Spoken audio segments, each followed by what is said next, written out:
My family has a little vacation home in Colorado. My parents are avid skiers, which was the motivating factor behind that purchase. The home has been in the family since before I was born. It's definitely showing its age in a lot of ways, but it's also like 40 years old. It's not gonna look new. My dad's had to do a lot of upkeep on the place over the years. It's still in our family today, and it's really on its way out at this point. My dad talks about knocking it down and putting up a new place, but I don't really get involved in his decision.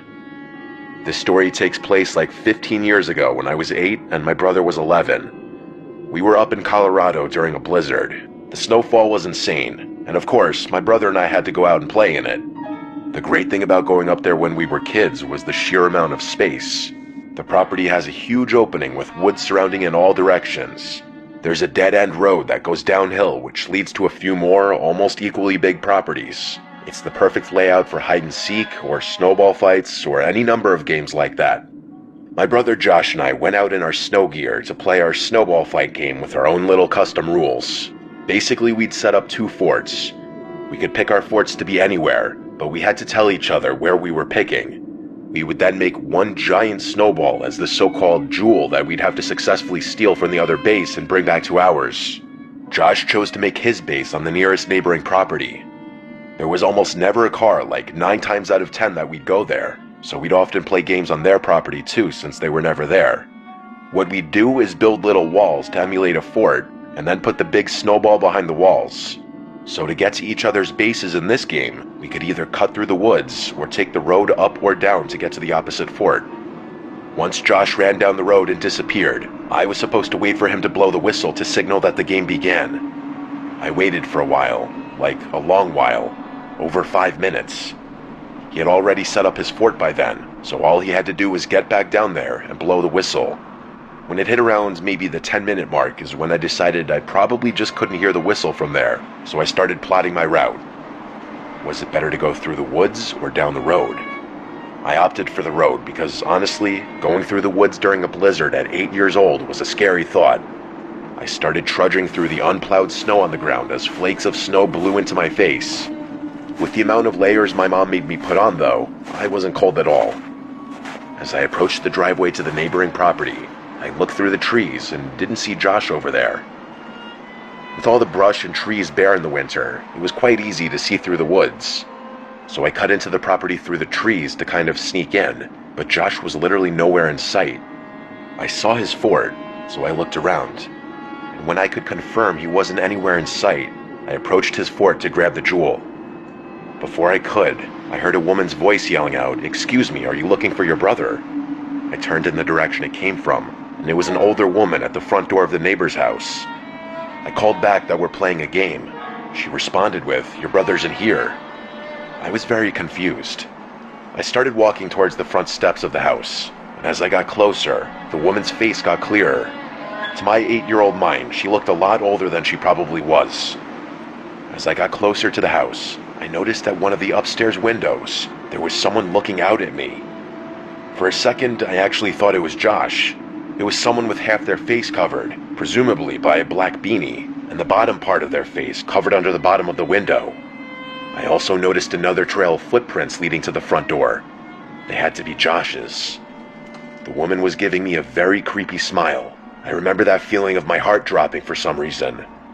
She waved me inside to come in and get out of the cold. I stopped dead in my tracks and screamed, "Josh," but there was no response. The woman stopped smiling. She didn't expect me to do that. I also noticed that the other trail of footprints was doubled over. If it was Josh, his footprints turned around and headed back towards the woods. I then heard heavy footsteps from inside the house. They sounded like they were upstairs coming down.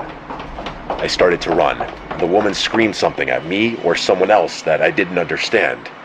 I looked back once at the house, and that face that was upstairs at the window before was no longer there. I ran off the property back on the road, running through my previous footsteps. I started to hear my dad's whistling from up the hill, the whistling he'd do to get my brother and I home at dinner time. When I made it back to our driveway, my dad and Josh were there already, having been on their way to get me. Before I could even try to explain what just happened, Josh was already telling me that there were people in the neighbor's house telling him to come inside. I said the same exact thing happened to me, So my dad went down there with some kind of weapon in his hand while we waited in the home with our mom. He came back after a long while and said that the front door was locked and no one was answering. So we went to another neighbor's house, and they knew the owners of the house and they called them. This part still gives me chills whenever my dad mentions what he was told. The owners of that house were not there that weekend. Nobody was supposed to be in the house. The cops were called and everything, and my brother and I did have to speak to one of the officers on scene to describe the woman. After that, we were no longer involved. According to my dad, the back door was unlocked and the house was investigated, which turned up nothing. For this reason, my parents took home any extra valuable things in fear of a break-in while we were gone. After that day, we steered clear of playing on that property, just from the creepiness factor of that memory alone. Thank God we didn't go in that house.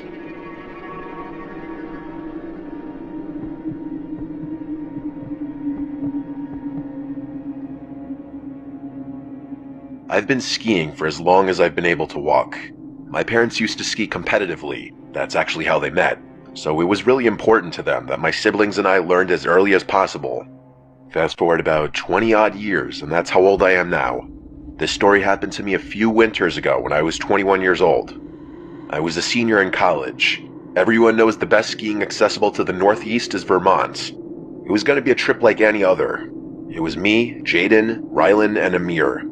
I can't remember for the life of me what mountain we were skiing that trip, as Jaden had booked the whole thing and Rylan was driving. What I do remember was that it was massive, with like 7 ski lifts covering all the different peaks. If I had to guess, it was Killington. We skied nearly 2 full days, and I'm sure there were still trails we missed. That's how big it was. It was the second day. After skiing the day before, we had a pretty good grasp on the trails we enjoyed, so this day would mostly be about testing ourselves and pushing the limits, as per tradition. I'd also be lying if I said we didn't have a handful of fireball shooters to liven things up. We were having an extremely enjoyable trip. The double blacks never got boring, and racing down each slope was its own little game. We had maybe an hour left until the lifts closed. We were all exhausted, but we knew as soon as we hit the road to head home, we'd instantly miss the mountain again. We were contemplating how we would end the trip at the top of the lift, when 2 girls without their helmets made their way over to us. Now this might sound a little odd to some people, but I wouldn't be doing this story justice if I left out this detail. The girls, one brunette and one blonde, were drop-dead gorgeous, and I don't say that in any type of strange way. They were just objectively 2 of the most beautiful women I'd ever seen in person. It was disarming. They introduced themselves as Taylor and Devin, and we started making small talk. They basically told us that they were bored because the mountain was full of older folk, which was actually something I'd remarked to my friends about the day before, so it made sense why they approached us. A group of young guys that seemed around their age. Devin seemed like a really seasoned skier, and she kept asking Amir all these technical questions about his skis. Him and Rylan actually own their own expensive skis as opposed to renting like Jaden and I always did, which the girls seemed to be impressed with. Taylor made a comment about our shooters, and we jokingly told them that the alcohol unlocked our true ski potential or something dumb like that, which they found funny. To our surprise, Devin pulled out an unmarked bottle and taunted us, calling us bitches for sticking to a drink as tame as Fireball. The 4 of us welcomed the challenge and happily swigged some of their bottle, which I could tell sent Rylan a little over the edge. He tends to drink more than he could handle, so this wasn't too surprising. I made a note not to drink too much because something about this whole situation just rubbed me the wrong way. I still had trouble believing that these 2 girls would want anything to do with some dumb kids like us, especially since we were all wearing helmets and our faces weren't exactly visible. Things were going really well though. Amir was being his usual overly flirtatious self, but Taylor seemed like she was into it, so I didn't complain. I figured we were just going to spend the remainder of our time on the slope with these girls, which I didn't really mind too much. Hell, maybe they knew something we could do after the slopes closed.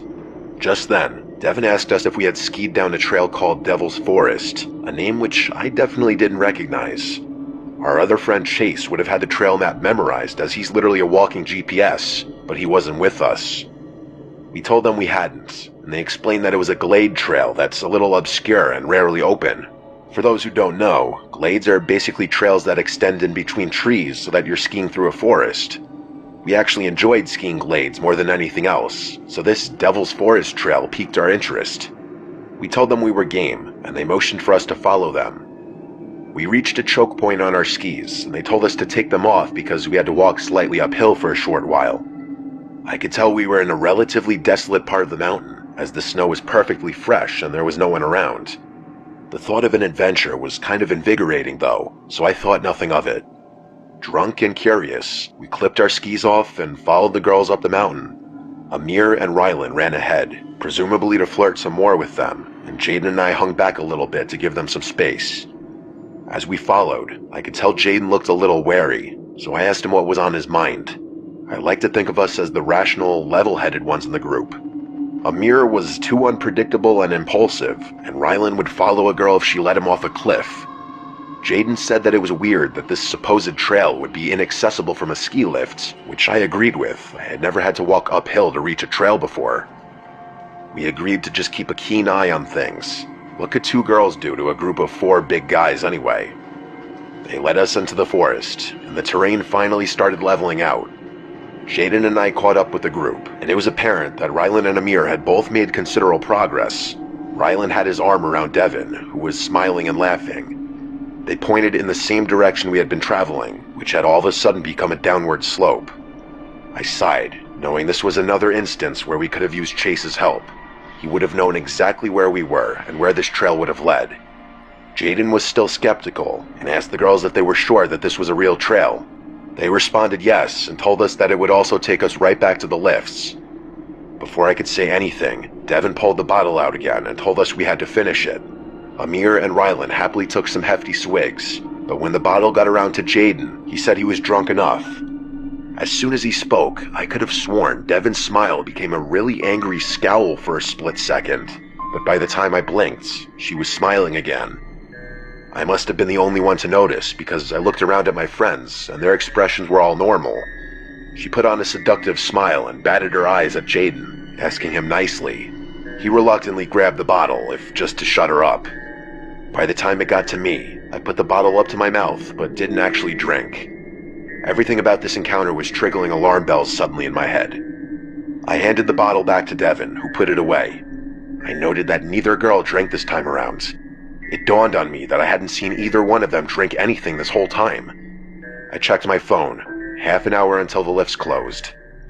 I tried to come up with some excuse for why we couldn't ski this trail, saying that we wouldn't have enough time to get back up and down the mountain to where we had parked. The girls insisted that we'd have enough time and that the lifts were connected on the bottom anyway. Then, without warning, they told us that we were wasting too much time and took off toward the slope, telling us to follow them if we could. Amir and Rylan immediately followed, clearly hoping for a favorable outcome at the bottom. Jaden and I obviously didn't want to, but figured we had no choice but to follow, so that's what we did.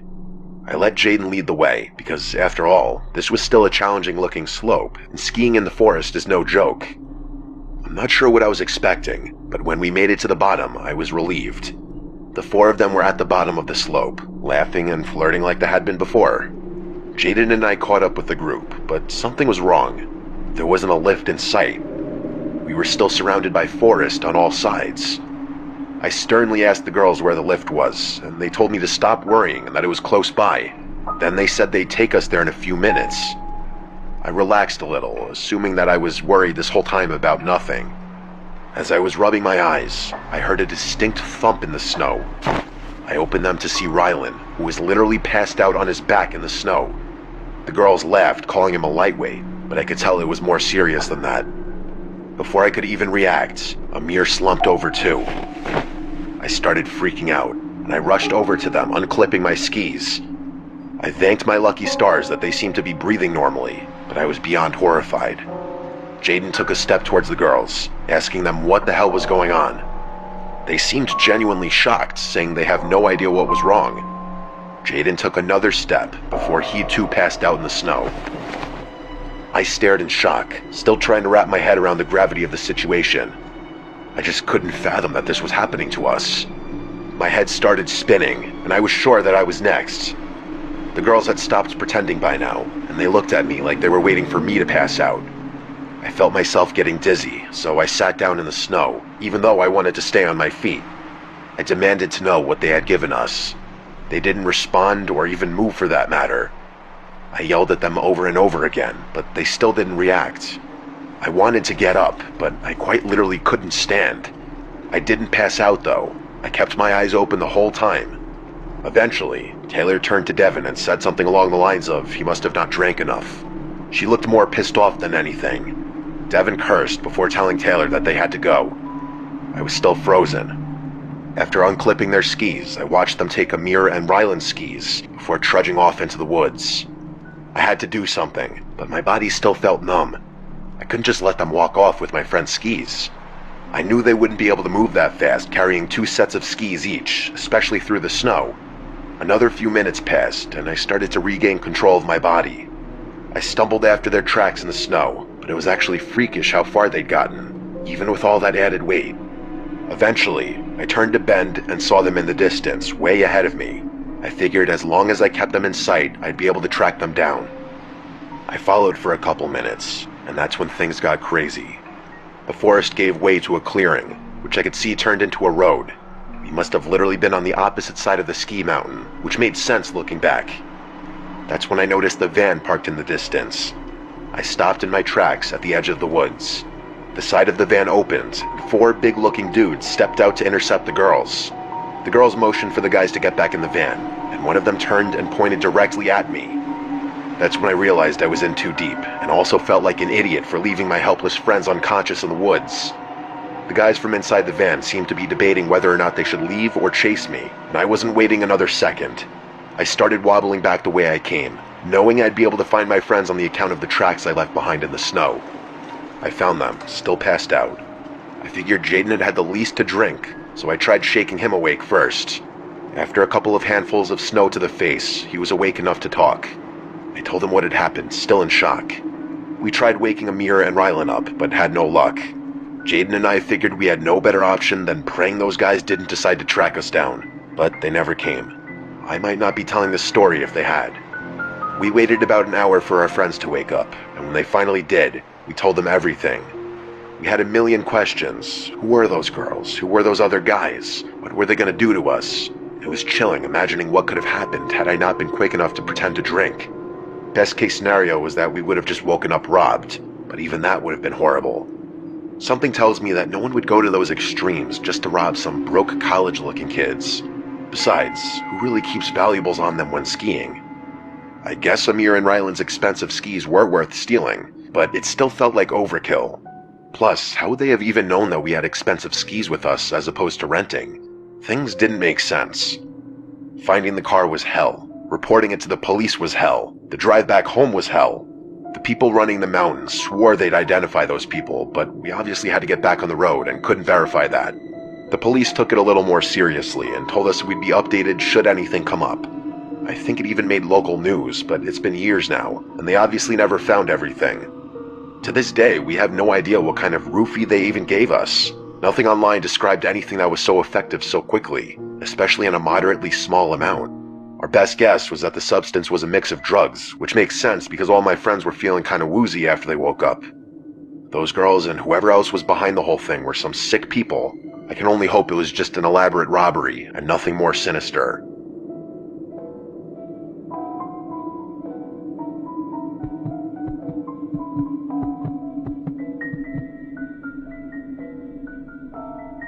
This is going to sound a little weird, but bear with me.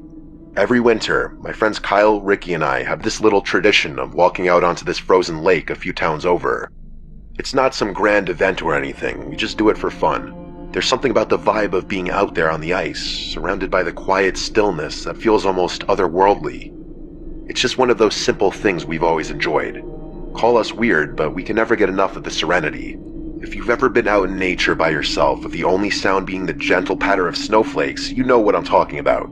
It feels like you've got a piece of nature all to yourself. The photos always turn out great too, which is a huge plus for a couple of edgy guys like us. This happened this past winter.